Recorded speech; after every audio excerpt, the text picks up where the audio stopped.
Yo, what's good, everybody? This is Joey J. Ping of RespectMyRegion.com. Another episode of the RMR Podcast brought to you guys by the RMR Podcast Network. Today, we've got a couple of very special guests representing Hefestus Tech. These guys are going to be talking to me about the Dutch Crown pre-roll, man. Today, we're talking pre-roll manufacturing, machinery, hardware, technology, and all of this has to do with cannabis. And so, up above me, folks, we've got Shahar, CEO. We've got Ben, VP of Revenue, and together we're going to all talk a little bit about pre-roll manufacturing today, some of the important things that go into that. And let's start off with you, Shahar. Where you were just telling me you're over there in Israel right now. How are you? What I know you just flew in. How was Nikan? What's going on with you, Shahar? I'm great. I'm actually thankful. I flew in I told Ben like 5 minutes ago. Flew in 3 p.m. Got home, went with the kids a little bit, and then we're doing this amazing episode. So I'm happy. Nikan was great. Jersey's amazing. We have a lot of friends over there. So yeah, thankful. I love that, and I'm happy for you that you're thankful for Nikan and the trip and everything, man. I'm just happy for you guys, man. It's dope. There's a lot of shit going on out there, and I'm happy to be here with you, man. Ben, where are you at in the world, man? Where are you calling in from? How we doing? Hey, thanks, Joey. I'm glad to be on this. So I am in Northern California. I'm about 30 minutes outside of Sacramento. If you head east, that's where I call home. And last week we did a little divide and conquer over here at Hefestus. Most of the crew was out in New Jersey doing a great thing out there. And I was holding down the fort with my buddy Steven in St. Louis at the MJ Unpacked show. So lots of stuff going on in our world right now.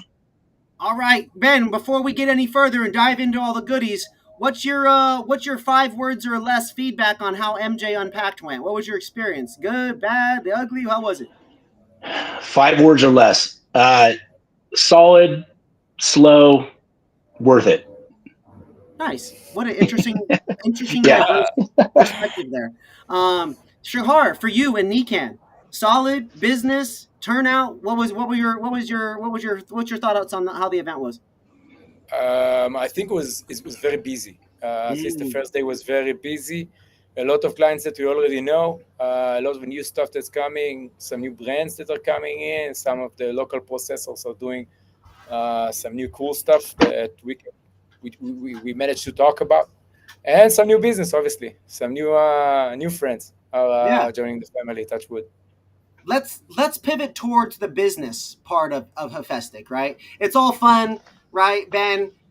To go to these events and it can be a long day for a trade show, right? Very draining. But the goal, right, is revenue and new business, right? The goal is to generate new opportunities. At both of those events, Ben, you first. Did you feel that you got some good, solid business out of the event? And then Shahar, you second. Yeah, absolutely. No, the event was great, and Missouri is just a really good market. I think people underappreciate what actually is going on in Missouri and how they have done so much better than most other states in setting up their regulations and guidelines to set people up for success. So it's really a thriving market there. So it's always awesome to go back to Missouri, and got to see some familiar faces, got to meet some new people. One of the benefits for us going to these shows is a lot of times we're talking to these people for the first time over a Zoom call or over email, and these shows allow us to meet them in person. So a lot of that happened in Missouri. And then, of course, just meeting new operators that are looking to help build up this industry. So, yeah, all in all, it was a great show. It was a lot of fun. I love that. I have been to MJ Unpacked a number of times, and it is not the largest show from a quantitative attendee standpoint because they like curate the guests, right? They like filter people to a degree, things like that, allowing a certain type of environment. But always found good networking and relationships and good business from that show. Yeah. Shahar, Nikan, you mentioned some new business came from that. Can help us understand your experience there and what went into landing that new business? First of all the shows in that area of the country is bringing business from all around, so mainly Jersey and New York. We got two solid operators that are coming in, and a lot of leads. We apparently this time a lot of our friends came from Canada to visit, so we have some nice. Yeah, so it was interesting. It was new. I love hearing that for you guys because Canada kind of slept on right now, right? New York coming online and Missouri, it's getting a lot of the attention, right? The drama with Florida and the voting earlier this year, right? We just it hasn't gotten as much attention as it used to.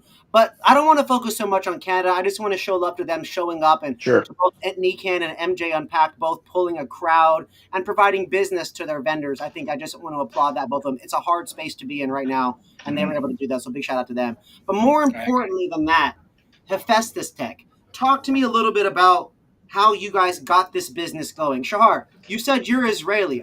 I can't help but find out, or I can't help but identify that some of the smartest people in cannabis come from Israel and come from growing cannabis, from designing machines and technology. Shahar, how did you get into this? What were you doing? How did we start Hefestus Tech, brother? The way to start this was just to be born to the right person. My father is the engineer behind this, so Okay. and Ben Arreguy is one of the coolest dudes around. Very smart. In 2013, we started this venue with the biggest processor in Israel. There's not a lot of people in Israel, so it's a small state in the United States. So we got in there. 2014, we already had the machine running. We learned a lot. So to think about how many years of R&D we have in this. And then around COVID, I joined it. I was in high tech for years. So I just joined my father and we launched the Hefestus USA and we evolved with the market because the market went. Sometimes it was amazing for us and like all of us. Sometimes it wasn't that amazing. We suffered California. We had been moving from west to east, and now we're standing with strong legs. We got a new office and warehouse and showroom in Vegas. Exciting. Yeah, and the team, we got an amazing team now. So I'm very, very thankful for that. So family situation. Then Always. I won't say you rode the wave of cannabis because it takes a lot of effort to get into the ocean and then find the wave and ride a wave. It takes a lot of effort to find these markets and go penetrate them. This next segment here is going to be for you, Ben. Penetrating these markets. He just said California and the West Coast. Now you guys got the showroom in Vegas. You don't just start off with millions and billions of dollars for showrooms and warehouses and Vegas places, right? It takes work. How did you penetrate these markets, Ben? How did you derive more revenue the last few years while this market seemingly is going backwards for a lot of people? Yeah, so like anything, it's hard work, right? There's no magic formula. You have to get out there and just do it. Fortunately, for me, I've been in the space now professionally for the last coming up on 10 years. And like I said, I'm based in Northern California, so I know the California market very well, and it's been difficult at times. But it's just getting in there and rolling your sleeves up and doing the dirty work, just going out there and talking to people, meeting the people, letting them know that you're an actual person and that you can be trusted and respected and that you have your information straight. I mean, that's one of the most difficult things in this industry sometimes is knowing that you can trust what somebody's telling you. But fortunately, I've been able to be associated with great companies like Hefestus, where it's made my job easier because the things that I'm out there promoting or pushing, they speak for themselves and the companies speak for themselves. And having that strong backing just allows, myself and the other people in our companies that are tasked with going out and getting the sales and getting the awareness out there. It makes our jobs much easier because we have such a reputable company that's making, quality equipment. One thing I will add as a note to Shahel. So one thing that's interesting about our company is the very first automated pre-roll system, those guys made 15 years ago. That's when this all started. So for us, we have, 15 years in cannabis is 9,000 years in most other industries. So that's another thing that we can go out and say, hey, we actually made the first automated piece of equipment to make pre-rolls. Obviously, since then it's evolved. So again, just another feather in the cap to the whole Hefestus team. I think it's incredible, powerful, inspiring to think about the first pre-roll machine being made 15 years ago to see where we're at today. I won't name the name of the brand, but I know there's a robotics group out there that does shit. I know there's like they got the hash hole machines now. Yeah. There's a lot of different styles of joints. There's the cannons and that kind of thing. And there's these different groups that specialize in their niches, right? Absolutely. What is Hefestus Tech's niche? What do you guys focus on and specialize in terms of your guys' actual space within the space? I tell you, I think because we have that much experience, we are so versatile at this point where we can really answer 90% of the needs. And I think that's where we are. I mean, as the market evolved from just the 1 grammers to the dog walkers to the half grammers, then everyone want to infuse, so we can do mass infuse. Then we can connect our equipment to other equipment. We eventually make the joint, and then they can infuse it with whatever they want. And overcoming stickiness and high potency was crazy the last 2-3 years, and it took us a lot of engineering to do that. And now some of the biggest brands in the eco space are using this equipment to really make infused joints out of the box. So I think that's where we really shine. And I have to tell you, at the end of the day, the joints that are coming out of the machine is good, and people like them. And I think that's the main thing. I love that. So my main question here, and the focus of today's episode, is supposed to be about why the Dutch fold makes for a better pre-roll. All right.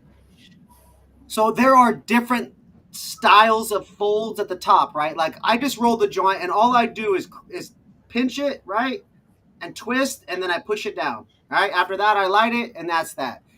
A lot of people just stuff the weed and then just light it. They don't even twist it, right? Talk to me a little bit. Talk to me a little bit about what you guys are seeing in the pre-roll space. Number one, give me the market and the state of the situation. And number two, what is the problem that you guys are solving with this Dutch fold, with this Hefestus Tech style, if you would?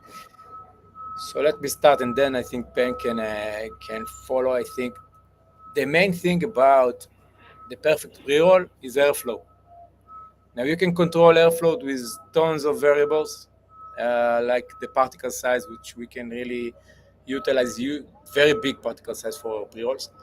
The way you pack without forcing the material in, because forcing the material in creates clogging.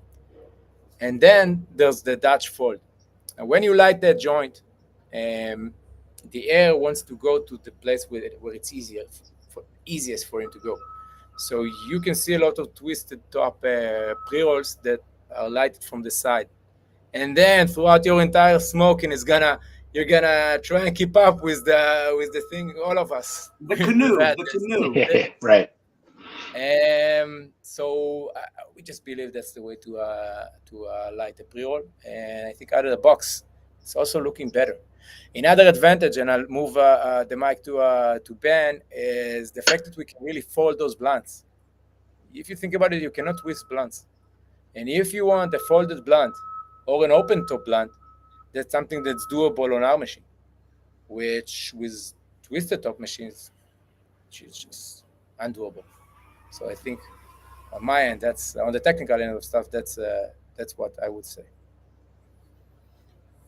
Ben, what are your thoughts on that in terms of the state of where the market's at with all the different styles, maybe the other machines or hardware companies that exist doing these things, and where you see the value fitting into the space? Because I feel like the scientifically what he's saying, whether it's true, not true, whatever it is, if we're a smoker, we might have our own preference. Sure. So obviously, you're on the team, so you probably align with it, right? But what are some of your additional thoughts on top of Shahar's here? Yeah, so you're correct. So much of this comes down to personal preference, right? What somebody thinks is incredible, another person might think is not so great. So that's something that we have to keep up with. And one of the things that our machine does, as Shahar mentioned, is it gives you flexibility. It can do blunts. It can do a straight cigarette style. It can do a glass tip. It can do a ceramic tip. It can do a cone. It can do all different types of cones. Style across any of those variables. Or if you want to leave it open, like let's say you are doing something more similar to a hash hole style where you have that traditional open end, you can leave it open. And we have ways to pack the flower accordingly so it's not going to fall out the end when you're done. But just the market in general, as you were asking about before, what are we seeing in the pre-roll market? It's being pushed, it's being evolved, just like every other sector of the industry. But pre-rolls, what we're seeing now, there's a move away from these big fat cannons that are going to take 20 people to smoke, or one really experienced smoker to smoke. People are going more towards convenience. Yeah, the numbers in some of the biggest states definitely say smaller joints. Exactly. Smaller joints. If you have a little 3.3 gram, half gram joints in a 3-pack or a 5-pack, people love that because that's enough for most people. That's enough for one session. They don't have to ash it out, relight it, and have something that tastes okay. Since COVID, the idea of passing a joint around a circle has gotten not as appealing. So those are some of the evolutions that we're seeing. Just the smoker preference or profile has changed a little bit, and that ease of use, convenience, that seems to be winning. And now, once back in the day, a joint used to be thought of something where, this is where you're going to take your shake, your leftover, your whatever isn't good enough to put in my pipe. And so that's completely changed. Well, companies still do that for sure, but that is changing where now the desired pre-rolls are being made from quality flower. So that's been nice to see. And the industry is seeing that, and you can see it in the numbers by people responding to how many pre-rolls are being purchased, that it is now thought of as a premium, or there are pre-rolls that are thought of as premium products because the input material going into it is top notch. I mean, the reality is that no matter what people think, the customers want infused pre-rolls. And people want higher potency. How do you get higher potency? You infuse flower. It's pretty simple. You can do it with rosin, live resin, cured resin, high terpene extract, distillate. You could do it with varying layers of distillate. Shit, at this point, they're probably using isolate and just sprinkling it in like it's the salt. 100%. You know what I mean? Like, come on, man. So I saw that comment on there from some hater on YouTube, and it's just like, no, let's make sure we bring some clarity to the space, folks. The customers are the ones that now ask for it. Yep. You know what I'm saying? They ask for more flavors. They want different potencies. We got diamonds infused on things. We got diamond infused blunts, joints, you and everything in between now. So let's just cut the act like it's like the weed isn't good enough from the growers. No, actually, I would really like a $70 eighth with some diamonds, with some rosin, with give it to me all. Why not? We have the freedom to do so in our markets, and I think it's exciting. Now, Ben, we were talking about the smaller size smokables, whether it's the 0.3s that you were talking about. I do like 0.75s. I like grams, but I feel like that last 0.1 or 2 is always terrible at the end of the joint. I mean, I just put out my joint before it was done. I don't smoke it to the paper. You know what I'm saying? Yep. So it's like, it's always this balance, right? And it is also, to your point, we all have our different style or taste or perspective or a preference, if you would.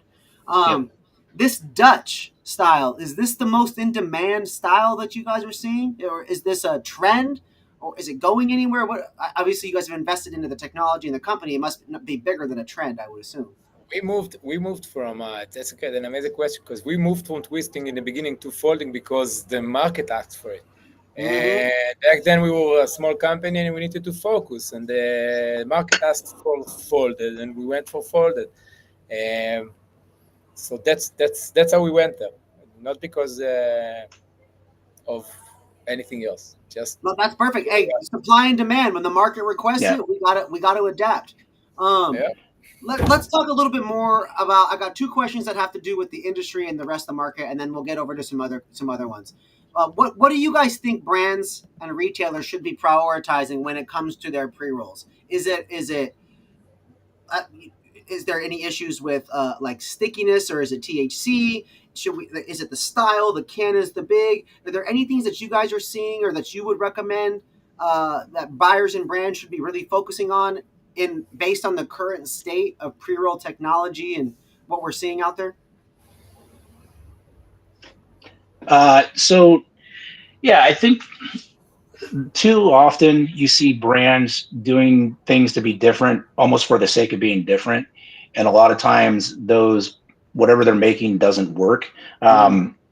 So, and I get I get it. You want to differentiate yourself. You want to put your own stamp on what's going on. But, the idea of trying to put half a gram of rosin into a half gram joint, it just doesn't work. It's not going to smoke right. It's not going to taste right. You're basically going to waste both input materials. So again, it doesn't mean copy what everybody's doing, but just be smart about what you're trying to put together and look at your market analysis. The Yeah. numbers don't lie.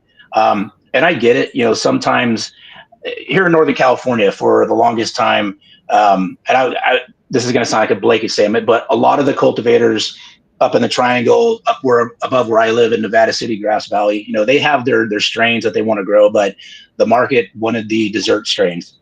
And so, okay, well, if you want to survive, you got to mix that into your portfolio. Doesn't mean you're going against who you are. Doesn't mean you're changing, your philosophy and what you are to cannabis or what cannabis is to you. But hey, if you want to survive, there is part of this notion that you have to give the consumers what they want. So again, be yourself, do your thing. But again, just look at the numbers and don't try to go overboard when you're trying to create some new product that may not take. No, Be agile about it. You need sound to be advice. agile Sound about it. advice. Yeah, I think you need to be agile about it through the process. I had Sure.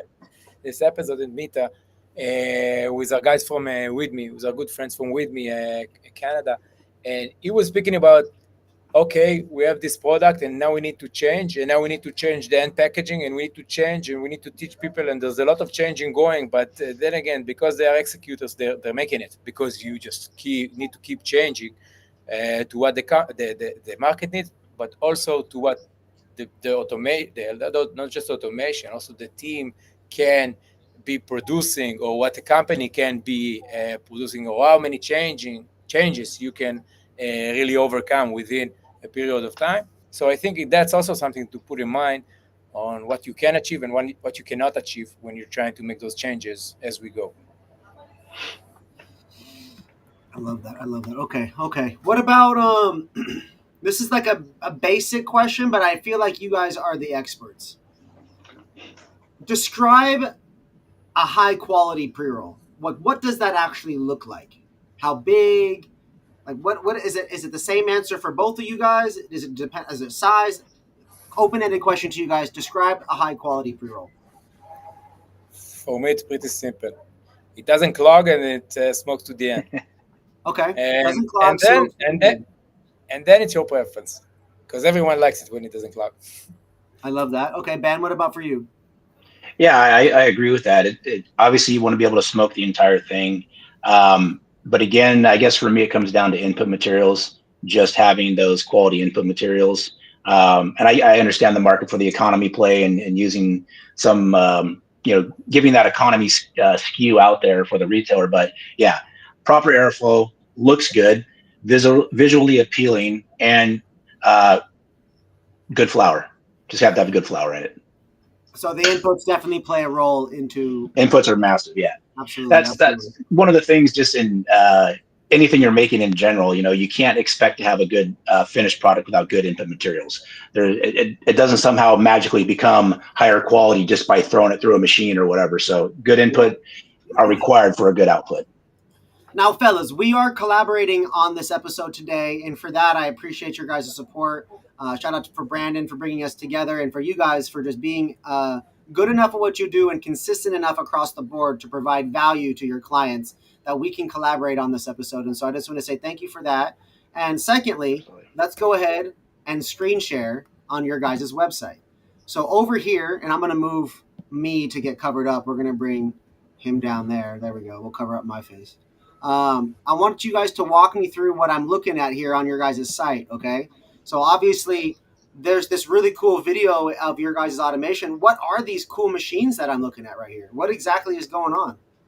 You can see some combinations because it's more of an atmosphere video. We always start with the ORX. So ORX is the heart of it. It's the pre-roll machine that makes the joints or the blunts or the straights or anything we're trying to make. Then we have a check weight system. Maybe if you can click on the cannabis tab, then you'll get a menu.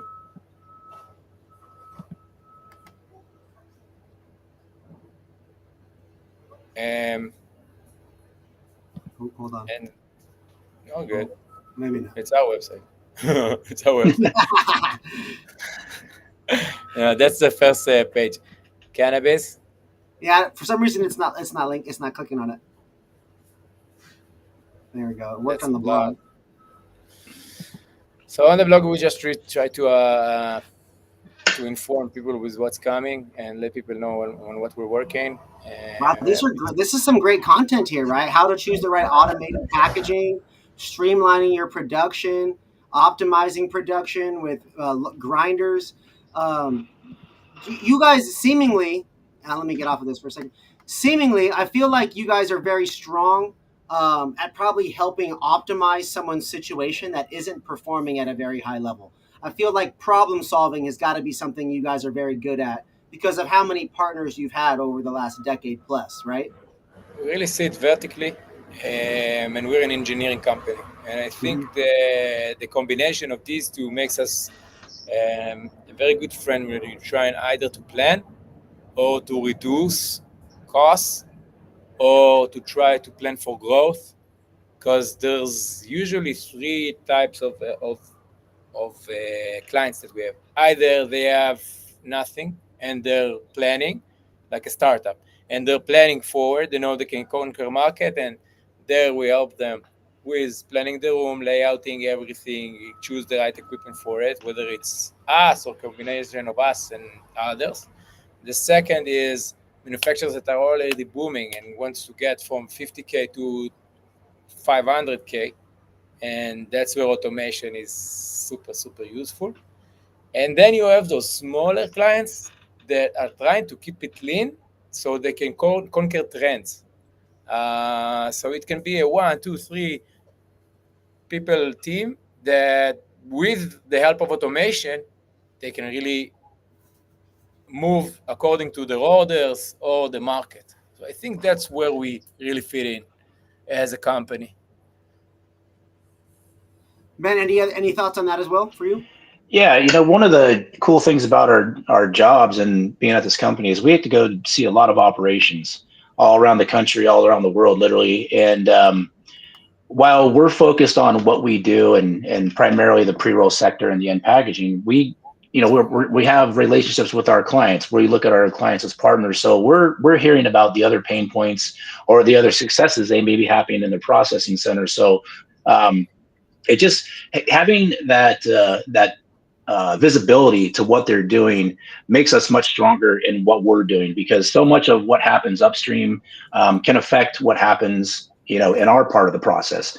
So yeah, it's just really nice to be able to have relationships with our clients, and that's how we evolve as a company as well, right? We aren't going to get better unless we learn where we can improve, where we can get better, where we can help our clients scale. So that open dialogue is huge for letting us do what we're able to do, and then ultimately letting our clients have that success, or helping our clients have that success. Yeah, I feel like that open dialogue probably leads to like the competitive identification of pain points and problems, and then Right. natural progression to problem solving, because team of engineers and business people that are good at figuring things out or creating something to solve a problem.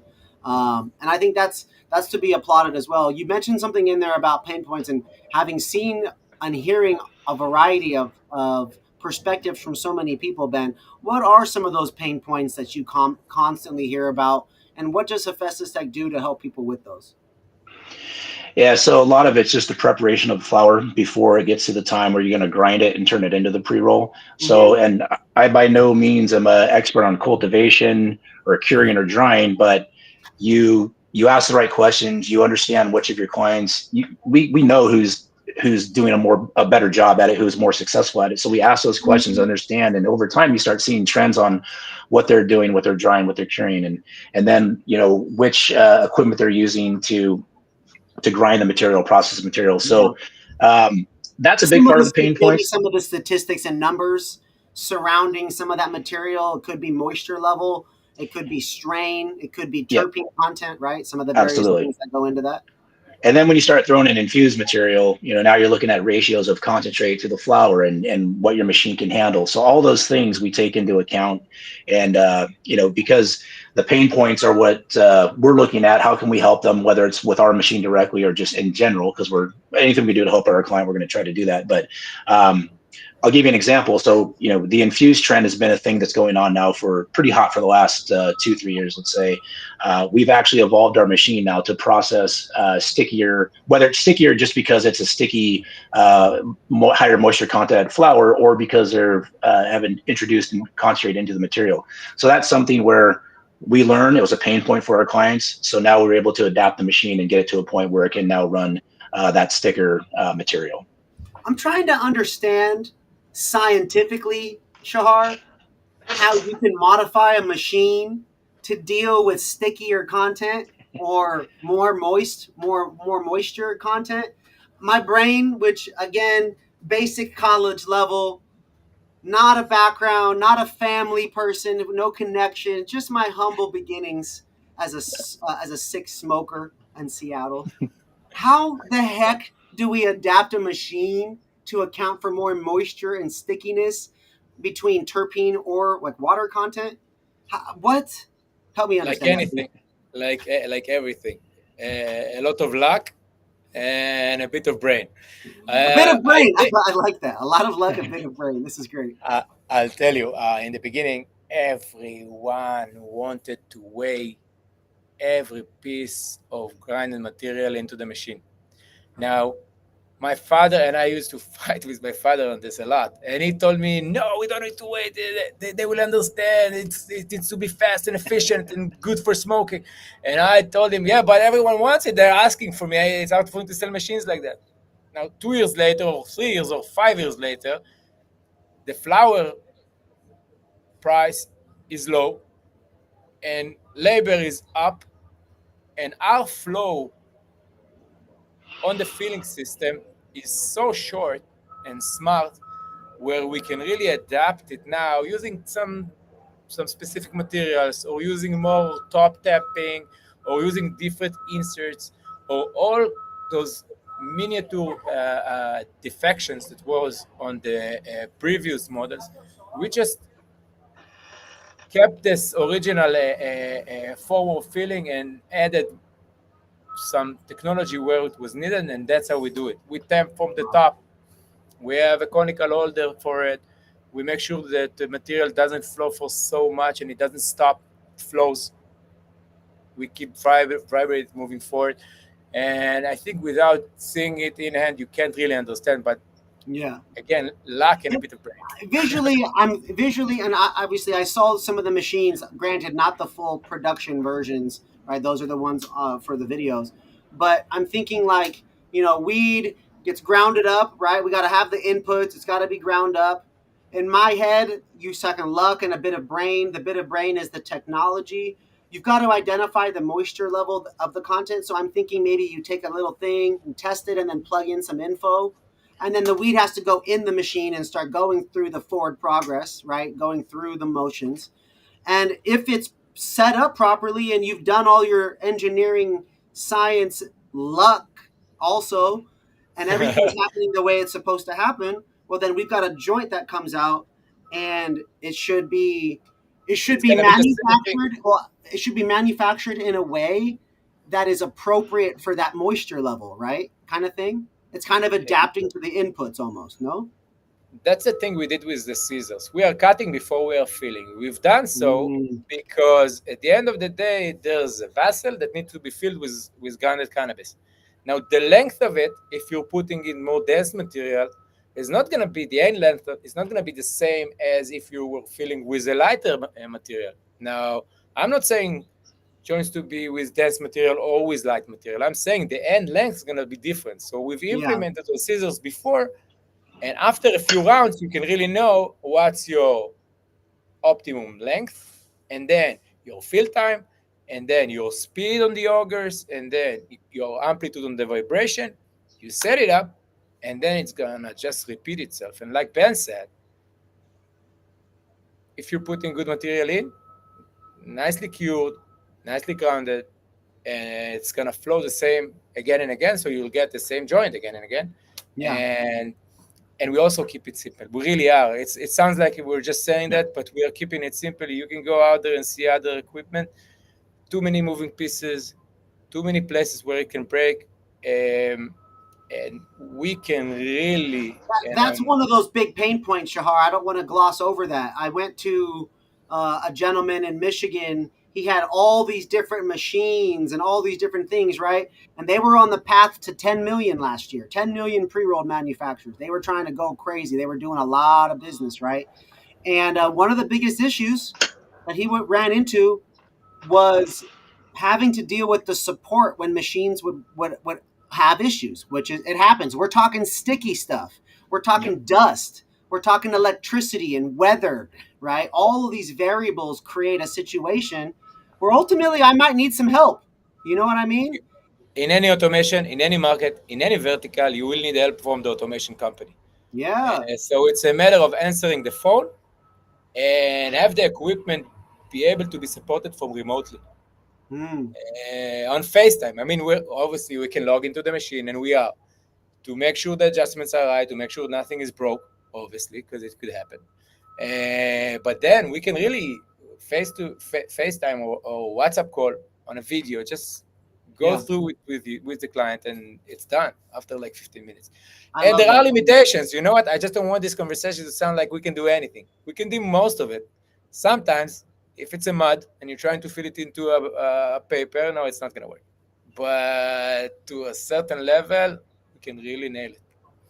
What, Ben, back to you over here, Vice President of Revenue. You're the guy helping make sure money gets made, which means that every year or every quarter, you guys are trying to really focus in on what you want to focus on, right? What's the real priorities here? And without you sharing your guys' business goals and all that stuff, which some people care about, most people don't, what is the absolute priority that you guys are focusing on when it comes to the types of partners you want to help?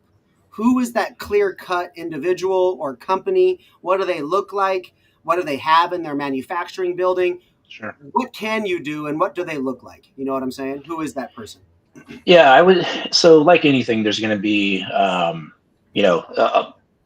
we're not just looking for one type of operator there, but the operators that we do find the most success with, I would say they all have some common traits. One, they're open to the dialogue and the feedback and that type of relationship and partnership, because it just doesn't work if you don't have that type of communication and connection with your vendor. It sounds probably a little bit cliche or overplayed, but it really makes a huge difference. You have to be willing to talk with us, and you have to be willing to engage, because if we don't know, something's going to go wrong with their machine at some point. It's just a fact of life, right? No machine's perfect, and so we don't want to find out later on, like, something happened and, we shut it down for like, no, tell us, we're here. We know our stuff's not perfect, but we're going to make it work right. So being open, being ready to engage. You also have to be willing to probably adjust a little bit of your operation, because you are bringing in a piece of technology that is going to change some things. So maybe some of your SOPs have to change. Well, hey, we've been doing this, for the last 5 years, and it's been, it's been great for us. That's how we built our company. Yes, we understand that, but there's a reason why you're talking to us. Most likely you're trying to scale up, or you're trying to bring on some new products, add new products to your portfolio. Well, let us give you that input. One reason is we can probably shorten your R&D time down from a few months down to a few days, because we've seen it and probably done it before. So again, be open-minded, be willing to take advice, and not that we know everything, but again, these are our babies and we've done a lot with them. So be open to that. And then you have to be operating at a certain scale. You have to be, pumping out a certain amount of pre-rolls a month before just financially this makes sense. Everybody wants to know, hey, when's this machine going to ROI? The first person in cannabis that does sales or generates revenue for a company that is being honest. That's for real. Yeah. Thank you, Ben. Yeah. I mean, believe me, I probably tell more people that this machine isn't right for them than the ones that I'm saying, yeah, let's keep the conversation going. It doesn't do us any good. No, stop it. I don't want to hear it. Yeah, it's good. It's good that you're saying it now. Yeah. Talk about no, I mean, there's some people where it's just clearly not right for them, right? And so you don't want to try to jam this machine into their facility, get them overextended on payments or whatever, and then now they're not happy. They're not happy with the machine. They're not happy with us. It just doesn't do anybody any good. So again, it comes back to being honest and being open. But again, being willing to work with us, obviously being at the right type of scale. And then one thing that Shahar said earlier was being agile. Understanding that if you need to pivot, if you need to change, then let's do it. And we're here to help you out. And again, our machine gives them the ability to do that. So I feel those are like some of the common traits. I feel like unless you're a pre-roll company and like that's your only product, and you can correct me if I'm wrong. This is just a thought after learning everything. I feel like if you're a brand, if you're a cannabis company, if you're a brand, and you sell pre-rolls, and that's your only way of making money, oftentimes it probably makes more sense to white label it, and those manufacturers are going to be the ones with the machineries and things like that. Say oftentimes, or is that not true? Like, do those single SKU brands do they generally want to take on the manufacturing themselves? It's like I'm just taking back for what Ben said. It's like at 30-50K, it makes sense for you to automate if you want to grow or if you want to save. I see. Pre-rolls So per month. So it doesn't even matter all this other stuff. It's like it either is going to fit into the picture or it really shouldn't. At 50K, if you're white labeling, even 100K, if you're white labeling, it means that you cannot, because your operation cannot handle it, but financially it makes sense for you to automate. So, it's a business. So you can decide where you want to invest, not just money, but also time and focus. Because if you're all over the place, so maybe it's right for you to white label.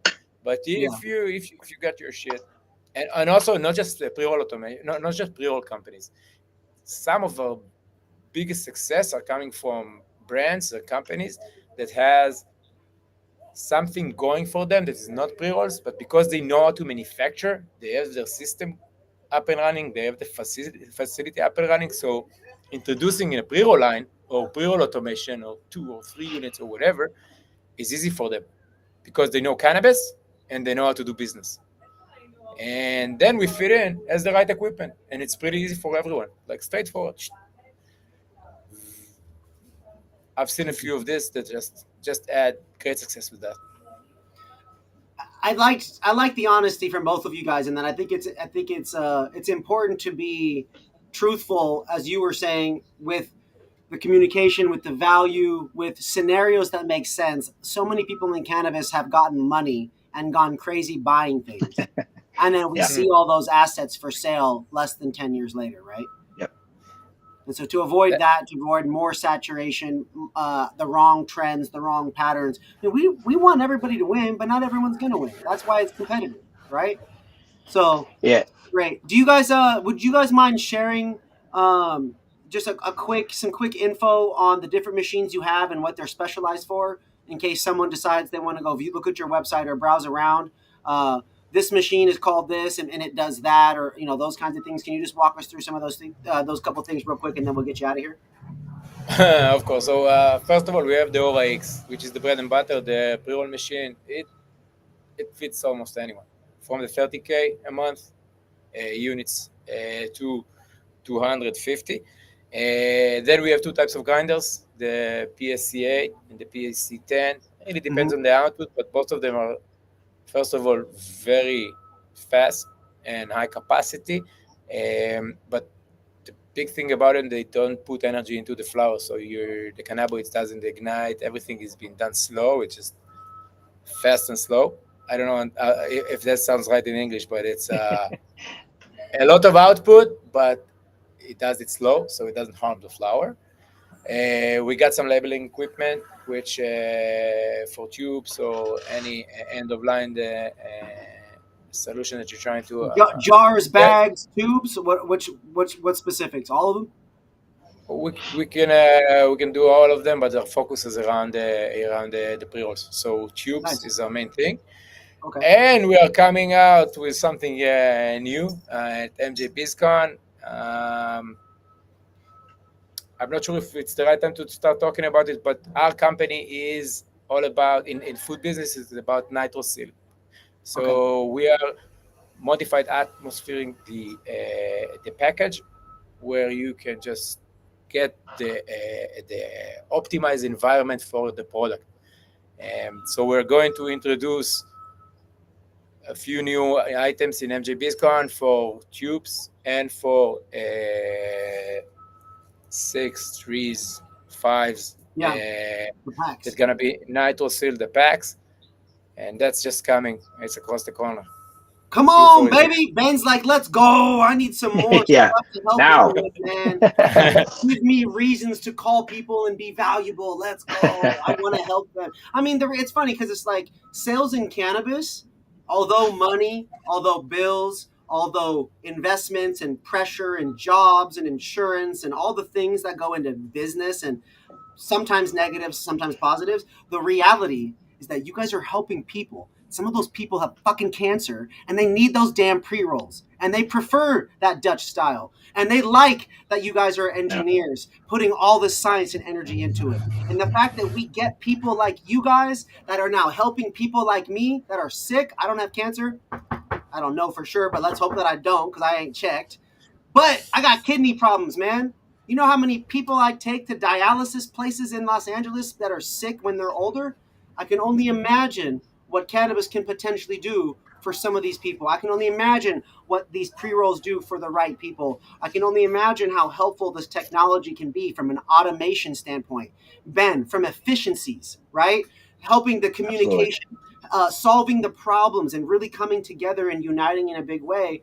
I would assume, maybe ignorantly, but because I'm a positive individual, I would assume that the brands that work with companies like you that care, that they're probably seeing success more often than not, right? They are. We're yes. The quick answer is yes, and we're very fortunate. We very rarely, if ever, see our machines on the secondary market, and that has to do with the clients that we work with. That they're running a proper business. They're doing things the right way. They're successful, and so it's great. It's great that we have that retention rate with our clients.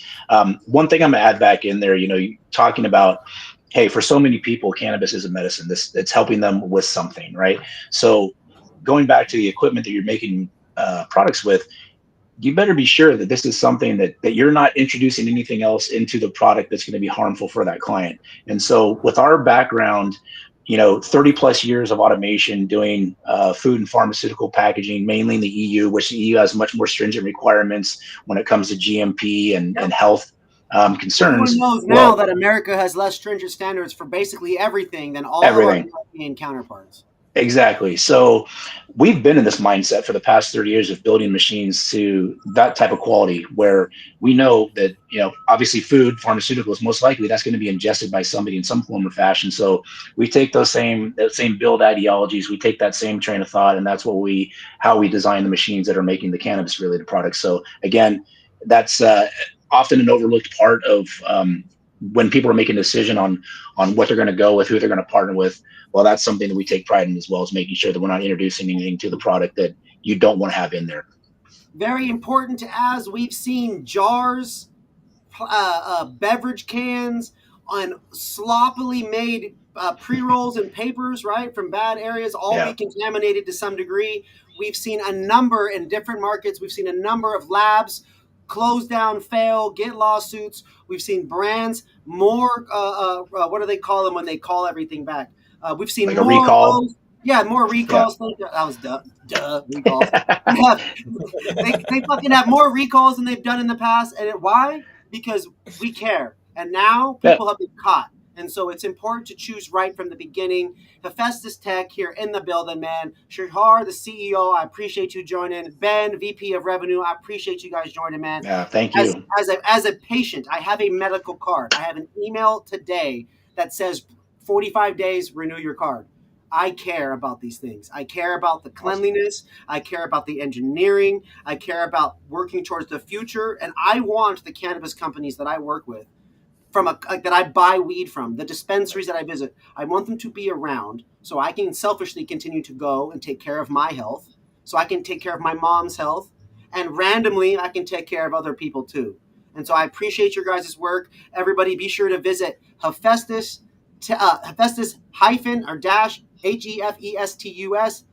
tech.com. Look through the blog. Seems to be a lot of information there.